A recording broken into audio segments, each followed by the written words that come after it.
नमस्कार दोस्तों, आज इस वीडियो में हम बात करेंगे दोस्तों लहसुन के निर्यात के बारे में और उसकी तेजी मंदी रिपोर्ट के बारे में। क्या कुछ यहाँ पे डिमांड निकल के आई है, लहसुन को रोकना है, बेचना है, चाइना से क्या खबर है, यूएसए की क्या खबर है। साथ में दोस्तों यहाँ पे 2025 की रिपोर्ट आपको बताएंगे कि मार्च में क्या भाव बढ़ने के चांसेस हैं। चलिए वीडियो की शुरुआत करते हैं और जानते हैं क्या यहाँ पे तेजी मंदी रिपोर्ट और लहसुन की निर्यात खबर कहती है। तो सबसे पहले तो मैं आपको बता देता हूँ कि आज हम बात करने वाले हैं चीनी लहसुन के बारे में, चाइना के बारे में, मिस्र के लहसुन की क्या स्थिति है, इंडोनेशिया की क्या है, मैक्सिको की क्या है और यहाँ पे यूएसए से क्या खबर यहाँ पे लहसुन की निकल के आ रही है। उसके बाद में भारत की ऊटी और देसी लहसुन के बारे में बात करेंगे और भाव के क्या चांसेस यहाँ पे बन रहे हैं इसके बारे में भी चर्चा करेंगे। तो सबसे पहले तो शुरुआत कर लेते हैं दोस्तों यहाँ पे चीनी लहसुन के बारे में, जो यूएसए में यानी कि संयुक्त राज्य अमेरिका में सप्लाई किया जा रहा है। तो चीनी उत्पादन के बड़े पैमाने पर आगमन के कारण स्पेन के छिलके वाले लहसुन की बिक्री में भारी गिरावट हमें देखने को यहाँ पे मिली है। हम बात कर रहे हैं दोस्तों यहाँ पे चीनी लहसुन के बारे में। तो थोड़ा सा आपको यहाँ पे एक चीज़ समझने की ज़रूरत होगी। तो ये मान लीजिए आपका यूएसए है, यहाँ पे इसमें ऑलरेडी पहले से ही मैक्सिको का जो लहसुन था वो सप्लाई किया जा रहा था। अब यहाँ पे चाइना का लहसुन आ गया है। चाइना का लहसुन जब यहाँ पे जाएगा तो इस मैक्सिको के लहसुन के साथ में क्या होगा, इसकी जो सप्लाई जारी थी, ऑलरेडी निर्यात हो रहा था, इसको इसने बाधित कर दिया। क्योंकि चाइना का जो लहसुन है वो सबसे पहले तो भाई सस्ता होता है और अधिक मात्रा में यहाँ पे सप्लाई किया जा रहा है। तो दो चीज़ें यहाँ पे हुई, एक तो अधिक मात्रा में यूएसए में गया, उसके बाद में सस्ता भी रहता है। तो मैक्सिको के लहसुन की तो भाई यहाँ पे बैंड बजना ही है, यानी कि मैक्सिको के लहसुन की स्थिति भी यहाँ पे खराब हुई। अब बात कर लेते हैं यहाँ पे दोस्तों, साथ में मैक्सिको के साथ में यहाँ पे स्पेन का लहसुन भी यहाँ पे आयात हो रहा था यूएसए में। अब मैक्सिको को ऑलरेडी हो रहा था, चाइना बीच में घुस गया, तो स्पेन की क्या बनेगी स्थिति। स्पेन की स्थिति भी कुछ इसी प्रकार से बनी। यूएसए में चाइना का लहसुन आने की वजह से स्पेन और मैक्सिको दोनों की जो निर्यात हो रहा था यानी कि आयात किया जा रहा था उसके ऊपर इफेक्ट देखने को मिला। वहाँ की जो कंपनियां हैं उनके ऊपर भी यहाँ पे इफेक्ट देखने को मिला। तो यहाँ पे बात ऐसी है कि लहसुन का सस्ता, चाइना का सस्ता लहसुन होने की वजह से ग्लोबल मार्केट के ऊपर उसका अच्छा खासा दबदबा है। चलिए, ये तो बात हो गई लहसुन चाइना की जो यूएसए में सप्लाई किया जा रहा है। अब यहाँ पे इंडोनेशिया की बात कर लेते हैं दोस्तों कि इंडोनेशिया में लहसुन की कीमतें बढ़ी है। किस लिए बढ़ी है? क्योंकि आयात में देरी से आपूर्ति संकट पैदा हो गया है। तो यहाँ पे दोस्तों लगभग 5 लाख टन जो लहसुन है वो इंडोनेशिया में हर साल आयात किया जाता है। इस बार उनका जो खुद का जो लहसुन है इंडोनेशिया का वो ख़त्म होने के कारण, यानी कि जब उसके काफ़ी कम मात्रा में बच गया तो उसके बाद में यहाँ पे क्राइसिस हुआ लहसुन का और यहाँ पे भाव बढ़े तो सरकार को याद आया कि हमें डिमांड भी करनी है, यानी कि आयात भी करना है। तो उन्होंने भाई 5 लाख हर साल का उनका एक टारगेट रहता है कि 5 लाख टन लहसुन वो इंपोर्ट करते हैं। तो 3 लाख टन के लिए उसने अभी अभी हाल फिलहाल में मंजूरी दी है। 3 लाख टन यानी कि हर साल से तो कम है, बट 3 लाख की मंजूरी उसने दे दी है और परमिट भी उसने जारी कर दिए हैं। और 87 जो कंपनियां हैं उनको इसका परमिट मिल चुका है, जिसमें से 26 का परमिट जो है वो प्राप्त उनको हो गया, यानी कि रिटर्न में जो एक्नॉलेजमेंट है वो उनको ऑलरेडी मिल चुका है।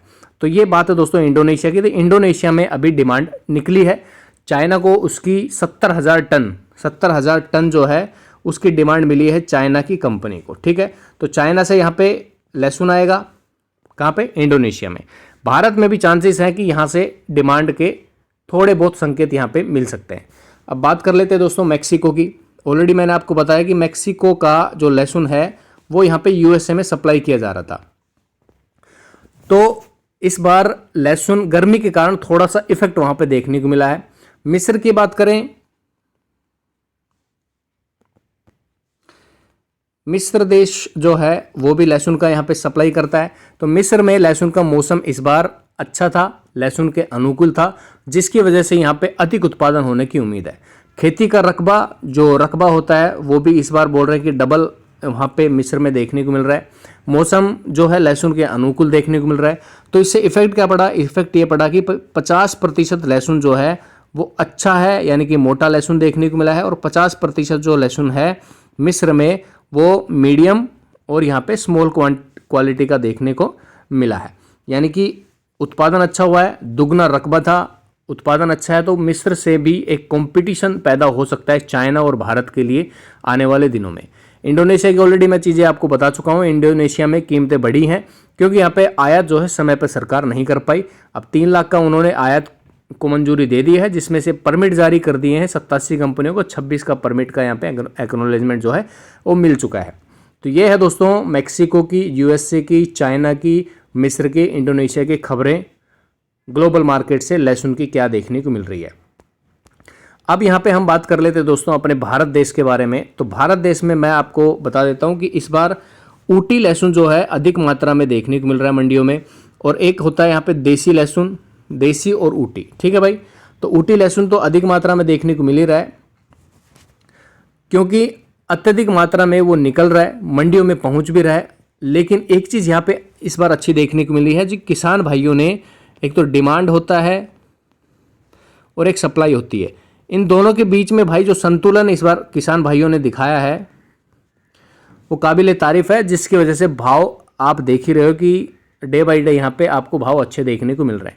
देसी लहसुन की अगर बात करें, देसी लहसुन के उत्पादन में अंतर दिखेगा क्योंकि इस बार ऊटी ज़्यादा हुआ है और देसी लहसुन हमें कम देखने को मिला है, यानी कि कम उत्पादन इसका देखने को मिला है। मौसम की वजह से साइज में भी काफ़ी अंतर आया है, 50% मोटा है, बाकी मीडियम और छोटा क्वालिटी का देखने को हमें मिल रहा है।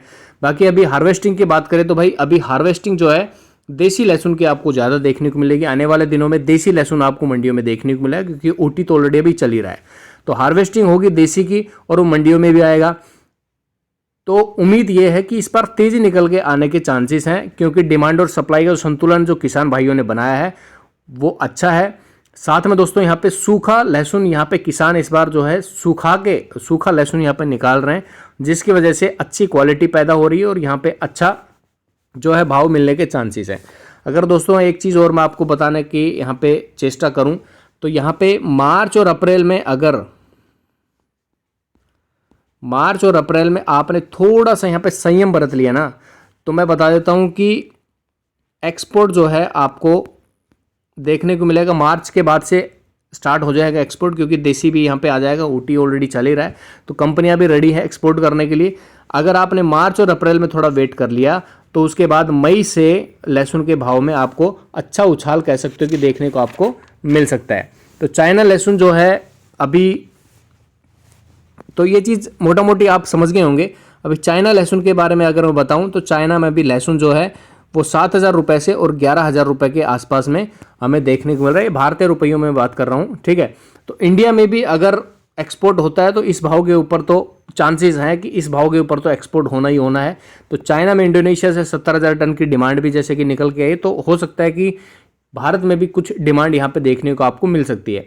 तो लहसुन में आपको करना क्या है, मार्च अप्रैल का आप थोड़ा सा वेट कर लीजिए, उसके बाद में मई के महीने से धीरे धीरे करके आप निकालिएगा मंडियों में। लहसुन को स्टॉक करने वाले खरीदते हैं, जैसे कि आपको पता ही होगा कि मंडियों में जो जा रहा है अभी जो बैलेंस बना हुआ है काफ़ी अच्छा है, ऐसा ही बैलेंस आप बना के रखिए, धीरे धीरे करके माल को निकालिए। बाकी लहसुन को स्टॉक करने वाले यानी कि स्टॉकिस्ट जो है वो लहसुन को खरीदते हैं और वो हमेशा यही कोशिश करते हैं कि भाव लहसुन के कम करने की चेष्टा करते हैं, कोशिश करते हैं कि भाव कम हो तब हम खरीदें, लेकिन जब भाव बढ़ते हैं तो वो निकालते हैं क्योंकि हर एक मुनाफा चाहता है। तो आपको भी ऐसे ही करना है दोस्तों। अगर आपके भाव नहीं मिल पा रहा है, आपको लग रहा है कि भाई आपके जो लागत है वो भी आपकी नहीं निकल रही, तो लहसुन को मत बेचिए भाई, उसको रोकिए। रोकने के बाद में जब आपको लगे कि हाँ अब भाव बढ़े हैं तो धीरे धीरे करके माल को निकालिए, अपना मुनाफा निकालिए, यानी कि लागत आप ऑलरेडी निकाल लो। उसके बाद में अगर कुछ लहसुन बचता है तो उसको आप रोक भी सकते हो। चाइना से थोड़ा सा सीखने की कोशिश करो क्योंकि चाइना में क्या है, भंडारण की अच्छी सुविधाएं हैं। आप भी देखिए यूट्यूब के ऊपर भरे पड़े हैं वीडियोज़ की, आप कैसे भंडारण यहाँ पे कर सकते हो प्याज का, लहसुन का। तो कोशिश कीजिए, छोटे किसान जो हैं भंडारण की अगर सुविधा हो सकती है तो करिए, अदरवाइज कुछ किसान मिलकर भंडारण की सुविधा करो और जब भाव अच्छा मिले तभी बेचो। अगर आपकी लागत नहीं निकल रही है तो भाई बिल्कुल आप मत बेचिए, ठीक है। और मई जून से 10 से और 18,000 होने के चांसेस यहाँ पे है, मई से भाव बढ़ने के चांसेस हैं और 18,000 तक जाने के चांसेस आपको देखने को मिल सकते हैं। बाकी ये एक विश्लेषण है, अपना जो एक्सपोर्ट है आपको अपने एक्सपोर्ट नहीं, जो मंडियों में बेच रहे हो या कुछ भी आप स्टॉक कर रहे हो, खरीद रहे हो, रोक रहे हो, तो आपको अपने विवेक से काम लेना है, क्योंकि आपकी मेहनत है और ये मेहनत खराब नहीं जानी चाहिए, ये आपको स्पेशली ध्यान रखना है। कोशिश करो मई के बाद से धीरे धीरे करके निकालने की कोशिश करो ताकि भाव अच्छा मिले, और जब आपकी लागत निकल जाए तो उसके बाद से आप रोकिए और अच्छा भाव मिले तभी बेचिए। लागत नहीं मिल पा रही है तो मत बेचिए, क्योंकि स्टॉकिस्ट हमेशा यही कोशिश करते हैं कि भाव गिरे, और गिराने की कोशिश भी की जाती है ताकि सस्ते में खरीदे और महंगे में बेचें। हाल फिलहाल वीडियो में इतना ही है, आप अपने विवेक से काम लीजिएगा। बाकी ये रिपोर्ट थी एक्सपोर्ट की, कहाँ से क्या डिमांड निकल के आ रही हैं, चाइना की, यूएसए की, मैक्सिको की, मिस्र की और इंडोनेशिया की खबरें। आपको वीडियो अच्छा लगा, हमारी जानकारी अच्छी लगी तो वीडियो को लाइक कीजिएगा। मिलते हैं नए वीडियो में दोस्तों, जय हिंद।